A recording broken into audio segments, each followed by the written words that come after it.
And the practice involves various physical aspects. It tackles various physical aspects and aims to develop these these skills, but it's not the priority. It's secondary in many ways that these aspects are highlighted. We can bring more attention to them, sure, but we look at it in terms of how it influences and contributes towards the overall conversational abilities of the individual. So when we're looking at a physical capacity, let's say strength, we're talking more about conflict tolerance. Um, if we, there's various kinds of conflict tolerance or various kinds of conflicts that come to the fore that seem to appear during these conversations, and our ability to tolerate the unknown and the various kinds of demands. There's a multiplicity of demands for each conflict that we might engage with, and some might involve more or greater degrees of tension, in which case we would be influencing maybe strength aspects or muscular endurance. Then there's tolerance drills where we might need to be quick with the feet to avoid something, um, in which case we might say this is helping us to develop our agility and responsiveness, maybe our rhythm and timing. But if I say to an individual, okay, now this task is to develop rhythm, or this task is to develop timing, or this task is to develop strength or agility or power or endurance or whatever it is, the individual's personal narrative, the way they relate to that information, is going to either set them up to want to do the work or perhaps maybe not want to do the work. They'll either perceive a potentiality of success.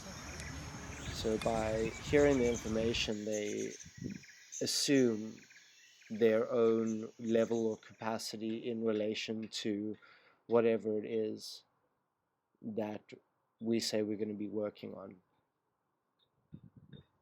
But now, if I don't give that cue, if I simply provide the conversation and ask us to engage in it, and we work in a way that is meaningful, compliant, empathic, and respectful of each individual's personal level and capacity, and we meet each other in conversation rather than training.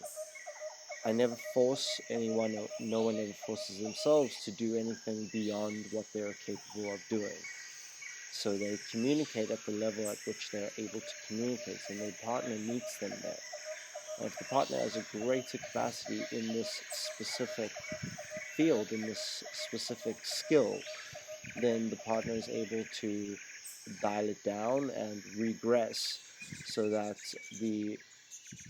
in order to build up their partner, in order to build up the quality and meaningfulness of the conversation as a whole.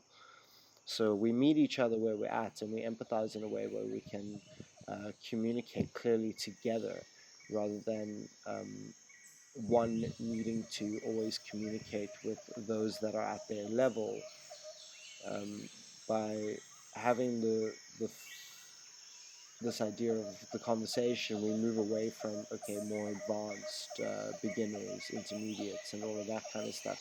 It's really just about how do we communicate with one another as human beings, as individuals, as people in groups? How do we communicate with the environment, with objects and tools? And as we communicate, we form various clarities, and through this clarity, we're able to express particular kinds of physical qualities. And that's all it really is. The physical expression ends up being a byproduct of the clear and meaningful conversation taking place. So the higher or greater the level of understanding, then the more expressive and seemingly skillful the movement can become. And that doesn't necessarily always mean to be complex or acrobatic or anything like that. Sometimes skillfulness can happen in stillness, in moving very slowly and moving very small and subtle. In fact, I might argue that that's even more skillful, is to really take it down to the point where it's almost completely nothingness. So how can we move between all of these various tones and textures that can exist within any given conversation at any time? And how can we optimize our adaptability, our responsiveness, our awareness, so that we are ready to meet every conversation as it arises?